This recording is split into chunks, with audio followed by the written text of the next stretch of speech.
नमस्कार, P7 news में आपका स्वागत है। मैं हूं हर्षवर्धन त्रिपाठी और आप देख रहे हैं वर्ल्ड न्यूज। सबसे पहले देख लेते हैं हेडलाइंस।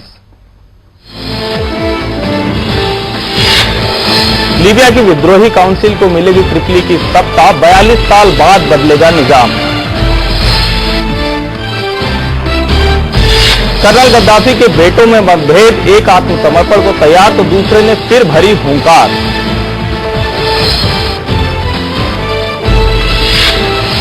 और मेक्सिको में फूटा ज्वालामुखी, आसमान में फैली राख की रात।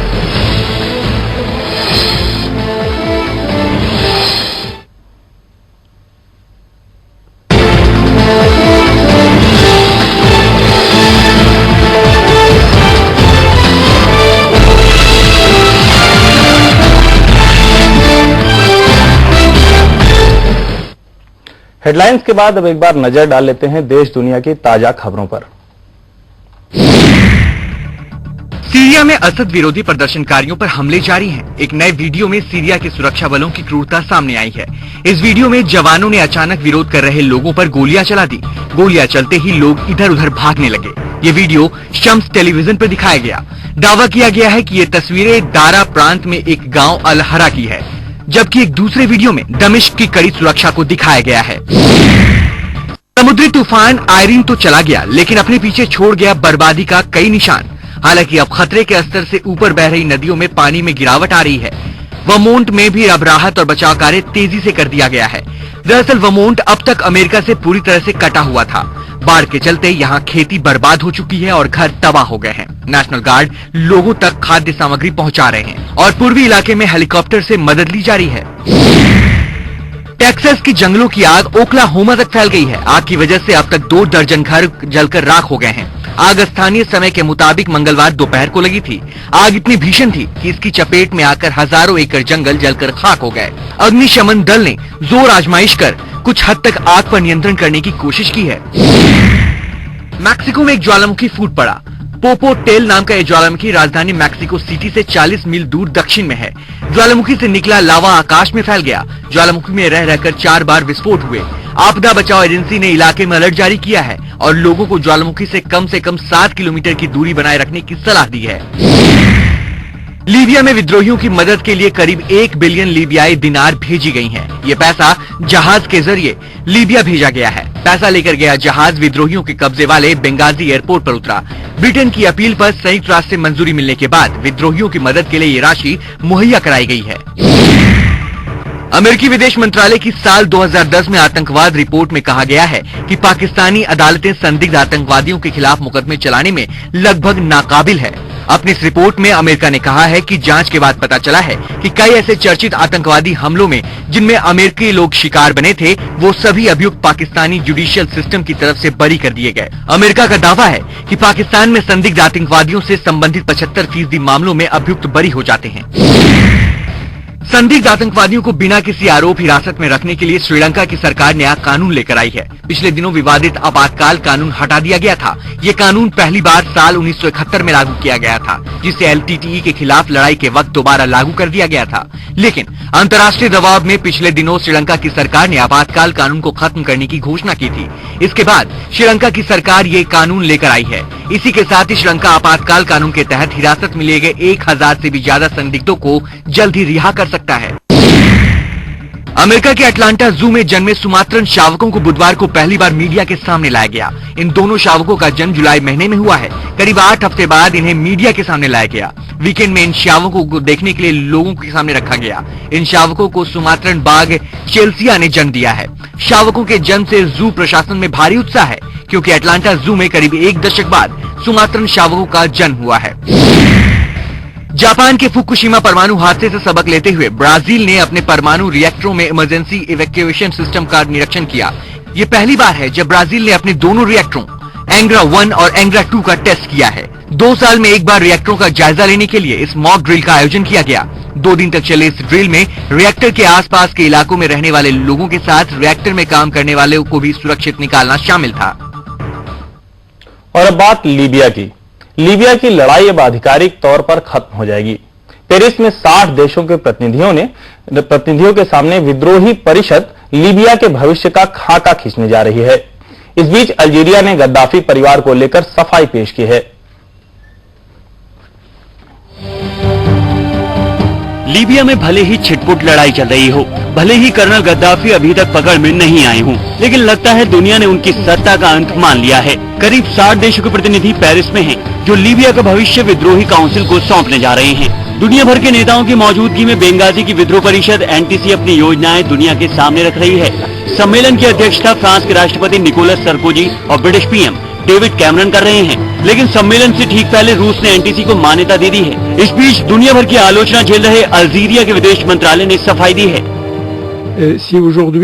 इसका मतलब ये नहीं कि अल्जीरिया अंतर्राष्ट्रीय समुदाय की भावना के खिलाफ है, जो लीबियन समस्या को सुलझाना चाहती है। अल्जीरिया ने कभी गद्दाफी का पक्ष नहीं लिया। दरअसल इस मामले में अल्जीरिया का नाम तब सामने आया जब एनटीसी ने आरोप लगाया कि गद्दाफी के परिजन अल्जीरिया में हैं। शुरुआती नानुकुर के बाद अल्जीरिया ने ये बात मान ली, लेकिन वो अब अंतर्राष्ट्रीय कानूनों के सम्मान की बात कहने लगा है। अल्जीरिया ने हमेशा ही अंतर्राष्ट्रीय कानून और संयुक्त राष्ट्र प्रस्तावों का सम्मान किया और हम आगे भी ऐसा ही करेंगे। अब लीबिया का शासन गद्दाफी नहीं बल्कि एनटीसी के हाथों में होगा। देखना होगा कि एनटीसी नए लीबिया की कैसी तस्वीर पेश करेगा। World desk P7 news. Libya में एनटीसी यानी नेशनल ट्रांजिशनल काउंसिल की जीत पक्की हो चुकी है। भले ही इस हकीकत से गद्दाफी समर्थक मुंह चुरा रहे हों, लेकिन अब गद्दाफी के एक बेटे अल सादी ने मान लिया है कि आत्मसमर्पण करने में ही भलाई है। अब इस तानाशाह की हार हो चुकी है, हौसला टूट चुका है, कुनबा बिखर चुका है। 4 सदस्य अल्जीरिया में पनाह ले चुके हैं तो दूसरे सदस्य इधर उधर छिपे हुए हैं। अब गद्दाफी का एक बेटा अल सादी हथियार डालने को तैयार है, लेकिन उसे अपनी सुरक्षा की चिंता सता रही है। विद्रोही सेना के एक कमांडर ने दावा किया है कि अल सादी सरेंडर करना चाहता है। सादी ने मुझसे कल बात की, हमने उसकी सुरक्षा के बारे में बातचीत की। हमने उसे कहा डरो नहीं। हमने ये भी कहा कि हम मानवाधिकारों की गारंटी लेते हैं, सब मानवाधिकारों के मुताबिक ही होगा। हम इस मामले को राज्य की कानूनी संस्थाओं पर छोड़ देंगे। त्रिपली में विद्रोही सेना की कमान संभाल रहे अब्दुल हकीम की माने तो अल सादी ने उनसे संपर्क साधा है। वहीं दूसरी तरफ विद्रोही परिषद कर्नल गद्दाफी की तलाश में जोर शोर से जुटी है। हम लोगों ने एक ऑपरेशन रूम बनाया है जहां हम गद्दाफी के बारे में जानकारियां इकट्ठी कर रहे हैं और हम इन सूचनाओं के मुताबिक एक्शन लेंगे। हमारे पास ढेर सारी सूचनाएं आ रही हैं। हमें इन सूचनाओं को वेरीफाई करने की जरूरत है। हम मानते हैं कि वो राजधानी से बाहर है। ये एक बड़ा मुद्दा है। हमने राजधानी में सुरक्षा इंतजामों को पुख्ता करने के लिए कुछ ग्रुप बनाए हैं।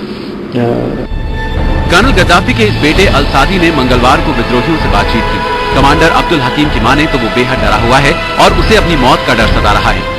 अल सादी से कई मुद्दों पर बातचीत हुई, लेकिन जब कानूनी तौर तरीकों से सरेंडर का सवाल आया तो वो असमंजस में पड़ गया। संभवतः वो इसके लिए तैयार नहीं था। बताया जा रहा है कि सादी ने बुधवार को दूसरी बार विद्रोही कमांडर से बातचीत करने की कोशिश की, लेकिन इस बार बातचीत नहीं हो सकी। हम आपको बता दें कि अल सादी कर्नल का वही बेटा है जो फुटबॉल खेलता रहा है। 38 साल के अल सादी के त्रिपली के विला पर विद्रोही सेना ने कब्जा कर लिया था। तब से अल सादी गद्दाफी गायब चल रहा है। बहरहाल इस पूर्व फुटबॉलर ने अपना मैसेज फॉरवर्ड कर दिया है। World desk P7 news. लेकिन सबसे बड़ा सवाल यही कि आखिर कर्नल गद्दाफी है कहां। इसको लेकर अटकलबाजी का दौर चल रहा है, लेकिन दूसरी तरफ आत्मसमर्पण को लेकर कर्नल गद्दाफी के कुनबे में ही मतभेद पैदा हो गए हैं। गद्दाफी परिवार में मतभेद, एक चाहे शांति तो दूसरा चाहे क्रांति। जी हां, कर्नल गद्दाफी के बेटों के मतभेद खुलकर सामने आ गए हैं। कर्नल के सबसे काबिल बेटे सैफ अल इस्लाम ने फिर से विद्रोहियों को चुनौती दी। एक ऑडियो मैसेज में गद्दाफी के बेटे सैफ अल इस्लाम ने साफ कहा है कि वो और उनके समर्थक हार नहीं मानेंगे और जीते जी लड़ाई जारी रहेगी।